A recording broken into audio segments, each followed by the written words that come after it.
De la pelouse, des coquelicots, de paisibles cours d'eau, on se croirait en pleine nature et pourtant nous sommes au Parc des Expositions de Paris-Porte de Versailles pour la 3e édition d'Interclimat plus ELEC, le salon international du second œuvre technique et du bâtiment communicant qui se déroulait du 5 au 8 février 2008. Pendant ces 4 jours, ce sont 107 000 visiteurs qui sont venus découvrir les nouveautés dans les domaines de la climatisation, de l'électricité, du froid, de l'étanchéité et de la plomberie. Mais tous les professionnels de l'énergie, qu'ils soient installateurs, prescripteurs ou maîtres d'ouvrage, avaient le regard tourné vers les nouvelles énergies dites propres, très en vogue depuis le Grenelle de l'environnement. Et les exposants ne s'y sont pas trompés en mettant en avant les produits les plus innovants et respectueux de l'environnement. En plus de cette dominante résolument verte, les organisateurs avaient créé des labels 100% New Energy et 100% Connect, le premier certifiant le côté écologique des produits et le second soulignant l'innovation en matière de domotique, c'est-à-dire de technologie de gestion automatisée des intérieurs. Des outils pour artisans électriciens en passant par des climatiseurs ont trouvé dans ce salon tout ce qui gravite autour des métiers de l'énergie, le tout ponctué par des conférences très suivies. Mais une grande partie du salon était donc consacrée aux énergies renouvelables, un secteur qui en 2007 a connu un développement exceptionnel. Ce marché est en plein boom pour 2 raisons, parce que nous avons un accord mondial qui est l'accord de Kyoto, donc on doit... tous les pays doivent faire des efforts pour réduire leurs émissions de CO2.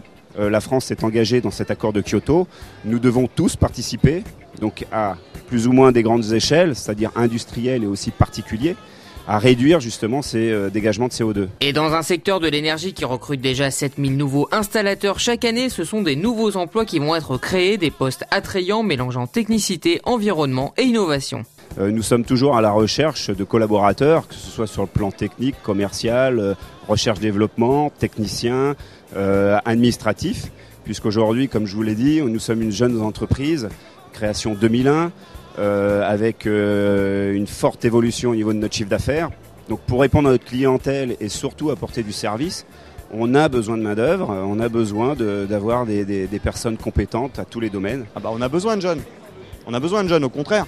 C'est pour eux, c'est l'avenir. Il y a des formations maintenant là-dedans. Et des jeunes, il y en avait beaucoup dans les allées de cet Interclimat plus ELEC 2008, du BTS domotique en passant par le bac pro énergétique. La grande variété des formations proposées semble avoir un impact positif chez des jeunes surtout conscients des débouchés. Il y a beaucoup d'emplois qui se débloquent.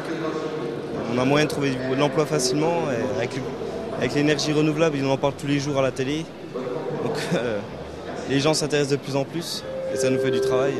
Avec les crédits d'impôt et maintenant les énergies coûtent cher, le fuel, le gaz, ça devient de plus en plus cher. Donc pour moi, je pense que oui, ça peut faire un gros boom d'ici peu de temps. Parce que pour moi, la domotique, c'est un peu synonyme d'avenir. Ça a du mal à percer il y a une quinzaine d'années. Mais en ce moment, on voit très bien, on constate que ça arrive de plus en plus dans les foyers et tout ça. Et c'est assez intéressant. Un marché de l'installation en telle expansion que cela nourrit des ambitions pour certains. Et après le bac pro, je vais essayer de trouver une entreprise près de chez moi pour le moment. Puis ensuite, essayer de montrer l'entreprise en moins quelques années. Je pense au moins 5 ans. Pour les installateurs, jeunes et moins jeunes, venus de toute la France, l'enjeu de la visite est surtout de se tenir au courant des innovations et des produits. C'est quand même intéressant. Parce que y a des choses qu'on apprend en classe et des choses qu'on peut apprendre ici, quoi. Se mettre au parfum des nouveautés techniques, de manière à développer le futur dans la technologie, du chauffage, des énergies renouvelables, des énergies qui sont nouvelles, et puis aussi parfaire notre savoir-faire. Ça évolue de toute façon, donc si vous ne restez pas au contact de l'évolution, on est perdu. Oui, pour voir l'évolution des produits, bien sûr, c'est indispensable. Reste ensuite à convaincre les particuliers d'investir dans des systèmes encore coûteux. Quelque chose qui n'est pas négligeable, c'est les économies d'énergie. Factures d'électricité qui sont divisées, c'est ce que les gens attendent. C'est pas le fait de chauffer moins ou mieux, surtout de payer moins cher pour chauffer pareil. Donc au jour d'aujourd'hui, c'est possible. Couplé avec le salon Idéobain qui lui était ouvert au grand public, cet Interclimat aurait été une réussite avec une fréquentation en hausse de près de 10% par rapport à la précédente édition.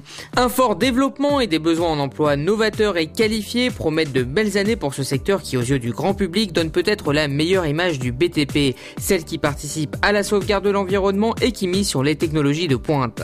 Rendez-vous a été donné par les organisateurs dans 2 ans pour un prochain Interclimat plus ELEC et dès le 20 janvier janvier 2009 pour 100% ENR, un tout nouveau salon consacré aux énergies propres, un concept symbole du renouveau du monde du BTP.